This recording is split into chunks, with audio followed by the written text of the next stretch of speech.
Good morning, it's Jeanette from my home studio in Pottery Ceramics, and today I'm going to glaze 3 bowls with mystery chips. So I thought I'd give you a very brief tutorial on how I do this because I've been asked so many times. So my base that I find works really well with my mystery chips is Mako Stoneware Sand and Sea SW167. Lovely glaze. Just on its own works really well, but I find it complements the mystery chips the most out of all the glazes I use. So I use Mako glazes predominantly and some Amaco, all brush on, stoneware, all fire cone 5 to 7.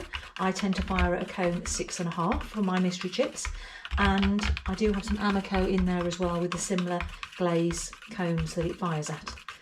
So all I will do with each of these 3 bowls is apply first of all 2 brush on coats, and once they have been applied, drying in between, I will then apply a 3rd coat and the mystery chips. So my first piece, which for my Instagram footage I will always show in the camera the piece number, which I have also got written on the back, and then I can edit that out later. So I will condition my brush first of all in some water. I use yogurt pots because they're flexible and they are what I use to collect my mystery chips. So I don't know what is a thick application, a thin application, all I know is my application. So I will tend to, after I've just got the water off the brush, I will tend to not brush my, I can't talk when I glaze, I realise that. I will not tend to swipe my brush against the edge of the pot to drain some off. So I've put wax on the bottom. I try and make sure that my glazes are not being dragged when I'm applying them. And one thing I actually don't do, which I've read you should do, but I forget to do it, is I don't go in opposite directions when I'm applying glaze. I haven't noticed any problems because I do tend to put 3 coats on. So because I waxed, I can very easily wipe the foot of my piece to keep that nice and clean. I will now do the top edge. And on this one, because don't want it to dribble all down the side, I am taking off the residue, but the minute I'm feeling resistance with my brush hair, I redip. So now a big brushful.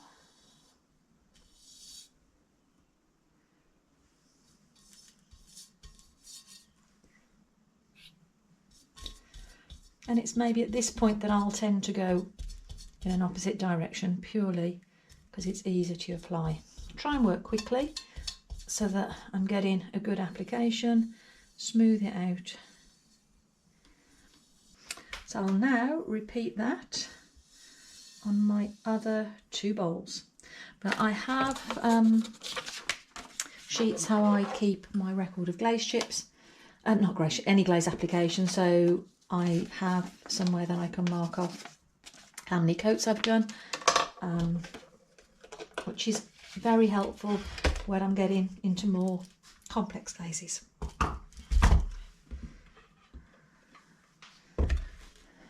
This one is a shallow doll, 356. I place them on draw liner paper because this is how I can also collect any drips of glaze to make more glaze chips. Always looking to make more glaze chips. I have got a tutorial on my YouTube channel for Pottery Ceramics. If you look under the playlist, Let's Make Glaze, There is a tutorial how I make mystery glaze chips, and then that's number 1 I believe on the playlist of tutorials. And then in the tutorials, I think it's number 3 or 4, there is also one where I've made some glaze chips using some homemade glazes, which is something I'm just playing with, not completely there yet, but that'll just show you how I use various processes to collect them.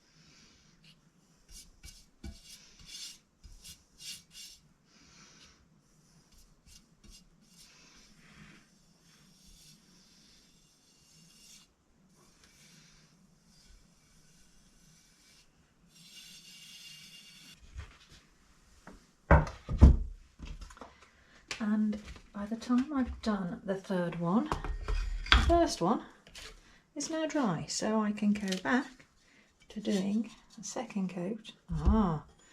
Now I have seen where the wax has messed up my edge, so I'm going to try use sandpaper to sand off the wax and see if I can apply. Yeah, that's going to work. I try very hard not to get wax onto my piece, but it happens. So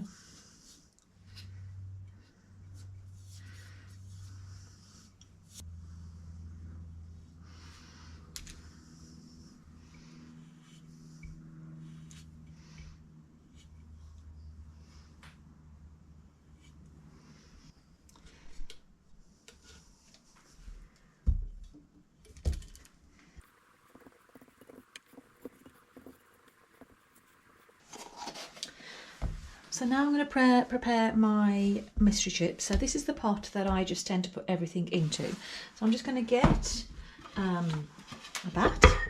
And what I tend to find, what just helps me, is I've got a Hartley & Noble bat that's got a recess in it. And that I find just holds everything for me. Bit of plastic, and then I will tip them out. However, I've got some really big, large chunks in here. So I'm just going to put the big large chunks in a pot and then tip everything out onto here. So you can see I've got quite a lot of powder as well, which is how it's all broken down, but I've got chunks in there as well. So what I'm going to do is the deep bowl, I'm actually going to do the rim and on both inside and out using this, but the bowls I'm going to scatter with these bigger chunks. Now what I'm just going to do, let me put this to one side. I'm going to see I've got some big chunks here, which I don't want massive chunks. That's all right, those are okay actually. Now I tend to have to use a pair of tweezers and a spoon when I'm applying my mystery chips, but you have to work quite quickly. I'm also going to get a water spray bottle, which is on a fine spray as well. I've also got some individual tubs I've made of glaze chips, sandstone, blue hydrangea. I've got frosted lemon, and I make these by just brushing glaze onto laminate sheets and let them dry and then break them all up. Now I might just apply a few of these onto the plates to have some additional. This one actually, I don't even know what it is. It's a no idea. So I might put some of those on. Might just do frosted lemon, a bit of blue hydrangea, and then no idea. Might just add a bit of sandstone. Okay, let's do a 357 with the deep chips next, because the other two are taking longer to dry. So we're going to do this one. So what my plan is to put mystery chips to here, so they'll come down here, but also I want them to go down the centre of here. So where I apply the sand and sea now is where I want my mystery chips to stick, and I've got to work quite quickly. So do I do inside and out all at the same time? No, I think I'm going to do them separately. No, do I do them together? Never done it like this before, so it's a new experiment for me. Okay, I'm going to do outside first. Outside first. So I'm just going to do a brush width.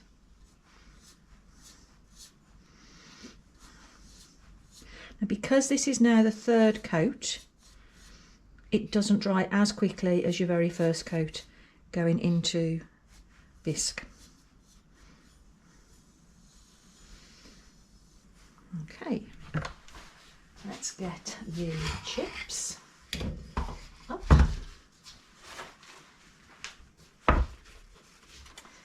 And I'm now going to roll them in the chips. Going around the edge to try and pick up some of the bigger pieces. Quite pleased with that actually, it's good application. Missed a bit.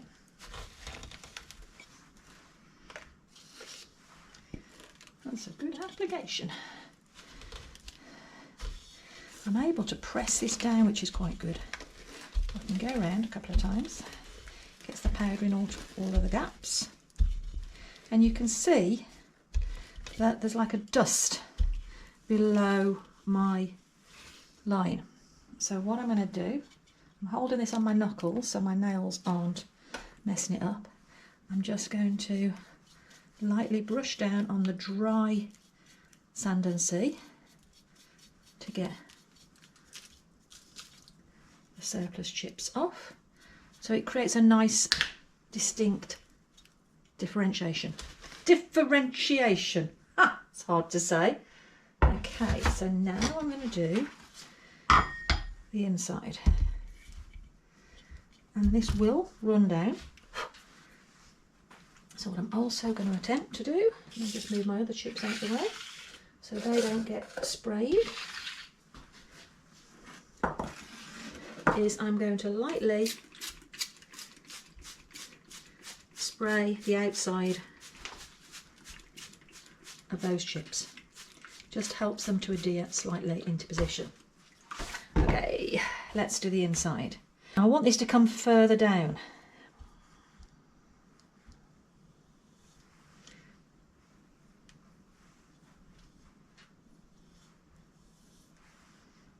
I'm trying to be careful that where I may be getting the odd glaze chip on my brush, not transferring it to the pot of glaze. Okay, I'm going a bit deeper.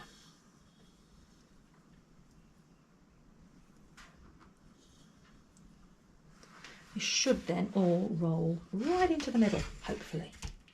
Hopefully. Might not even work. This is the fun. Now it's how you're holding it is the problem. Okay.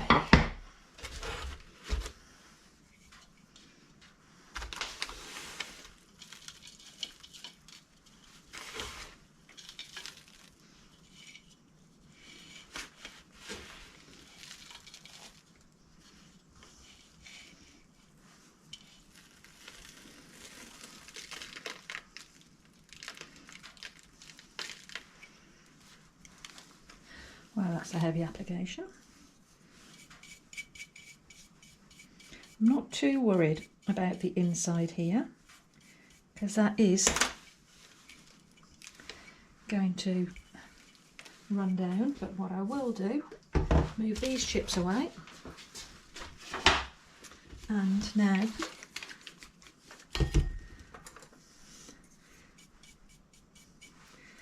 spray lightly.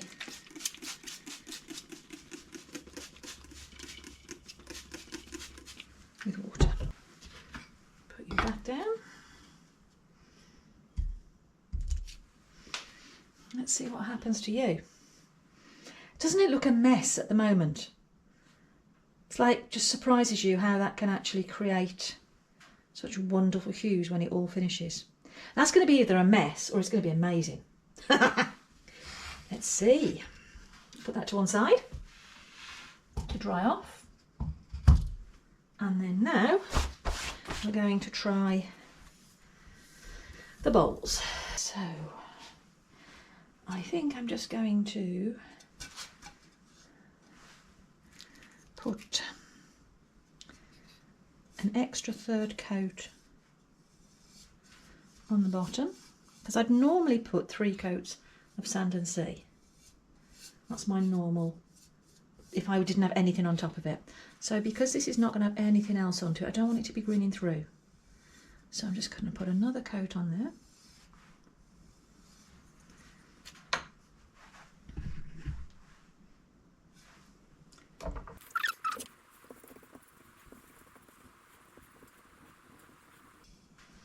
Now I want these to be a pair, so I need to do them both together. I've just realised that. Wasn't so clever, Jeanette. So let's quickly do this base. I do love experimenting, but this also means that half the time maybe I don't know what I'm doing.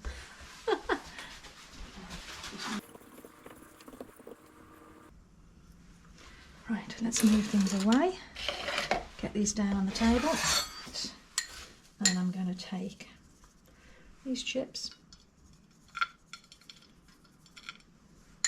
and do a bit of an arc crescent.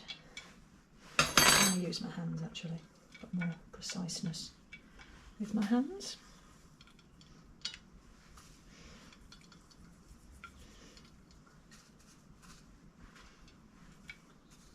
Some finer ones going in.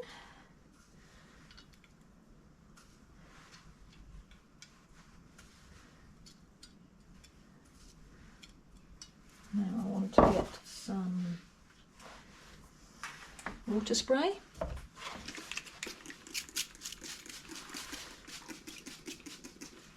Cut it slightly, and then add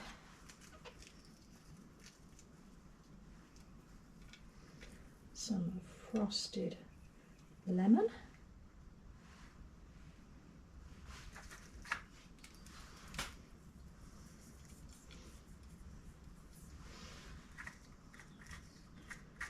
Onto that.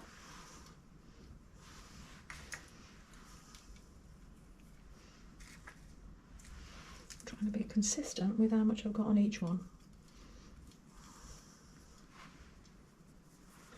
And then I want a little bit of blue hydrangea. Oh, these are fine ones. So I think I'm leaving it at that. These super big chunks, I'm a bit concerned. Are they going to cause a problem? So I'm just going to still use them, but break them up into slightly smaller pieces.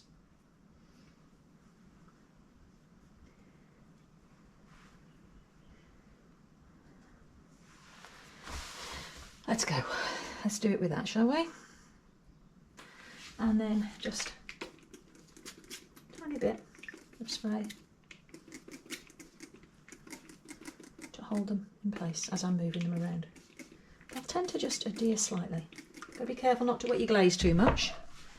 So I'm going to set those to one side to dry fully, and then they will go in the kiln tomorrow. I just thought you might like to see some glazing I'm doing today on a project for a commission. This is actually for a lovely gentleman who was the breeder of our 2 fabulous Rhodesian Ridgebacks, So Vikluf is his name, and I've made some Chinese teacups, and he would like them glazed in 2 different types of glaze combos that I've been doing, a mix of the shapes. So I've done 4 in one shape and 4 in another, and he would like 2 glazed with this combo and 2 glazed with another. So I thought you might like to come on the journey with me, see how they turn out. And I'm hoping that they're what you're looking for. So initially on these, this is what I call my Smoky Shores glaze. So I'm using manganese wash, and with this I am just doing 1 line of manganese wash on the edge. It seems to have gone a bit thick actually. Let me just thin that down a bit. Doesn't want to flow as much. Let me just thin that down a touch. That's better, it's flowing better. 1 thin line on the top rim, and then this is going to be covered with 1 other glaze. So it seals in the manganese wash.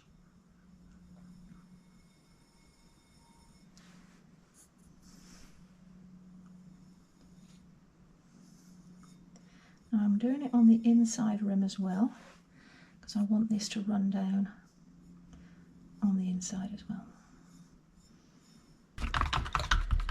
So I'm finding this smoke is great on its own, but it's like a semi-matte or a matte glaze, and I tried actually stoneware clear over the top of it, just 1 coat of stoneware clear, and oh wow, it just created such one wonderful magnetic, that's not the right word, what do you call it? Metallic. Metallic type of effect, absolutely stunning. So if you've got Mako stoneware smoke, that's SW121, give it a try with some stoneware clear over the top. I almost love it more than the smoke on its own, because it comes glossy, but it has this wonderful metallic speckles luster on it as well. Stunning. Okay, so what I'm going to do with each of these pieces now is I need to put 2 coats of smoke over all of them. Thick glaze as well. I've waxed the bottom already, so I should be able to get a nice line with the smoke. I find it's easier to clean up the base while it's still wet.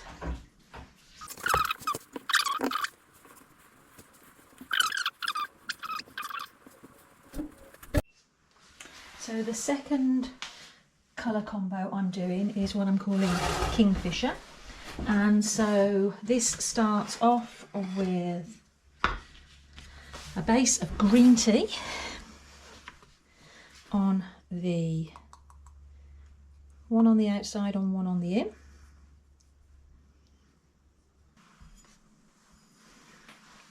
Two more coats. So the next thing I need to do is do 2 more coats of green tea, but just on the inside.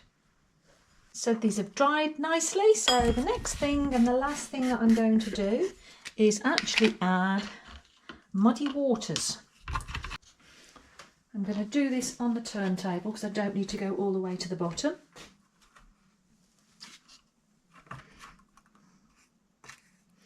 Let's get the water out of my brush. And I want to get crystals, this is what's important.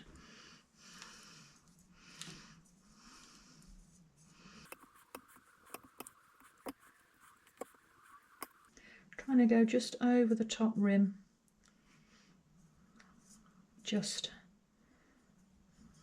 keeping it neat. So I haven't gone completely right the way down because it will run. Let's hope it doesn't run too far. I need to do another coat of the muddy waters and then they're good to go in the kiln.